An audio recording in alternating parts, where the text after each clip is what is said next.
Hello and welcome to Beginner Spanish Lesson 14, and today I'm going to discuss noun gender.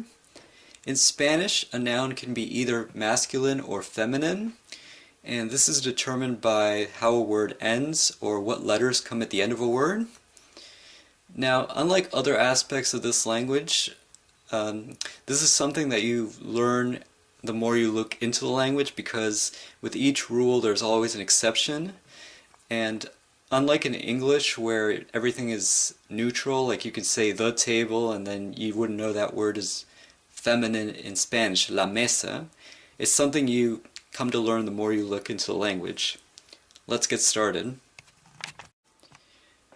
First, I'm going to explain how you can identify masculine nouns. Now keep in mind that there's always exceptions to these rules, which I'll explain afterwards.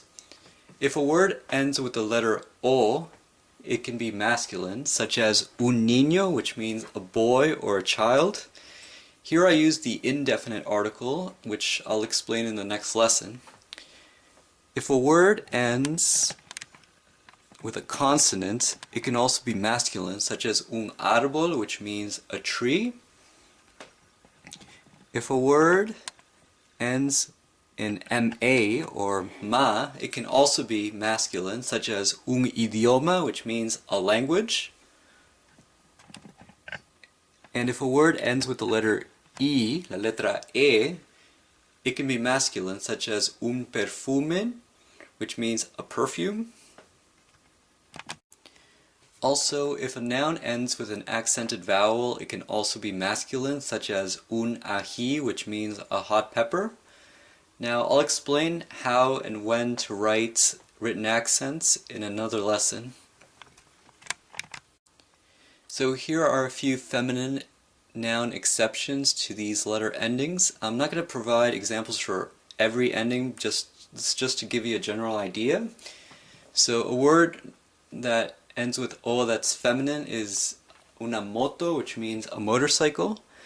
And the reason this word is feminine is because the complete word is una motocicleta. An example of a feminine word that ends with ma is the word mamá, una mamá, which means a mom. And a word that ends with e, that's feminine, is una noche, which means a night. Here are a few examples of feminine noun letter endings. So if a word ends in I, O with an accent N, it can be feminine, such as una organización, which means an organization.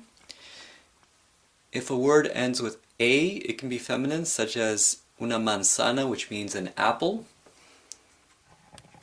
If a noun ends with the letter D, la letra D, it can also be feminine, such as la felicidad, which means happiness. Now the word la is a definite article, which I'll explain in the coming lesson.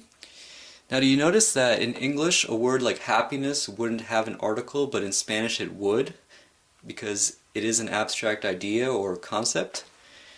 And if the word ends with Z or la letra zeta, it can be feminine as well, such as la paz, which means peace. And again, you have an abstract idea, and in Spanish it does carry an article.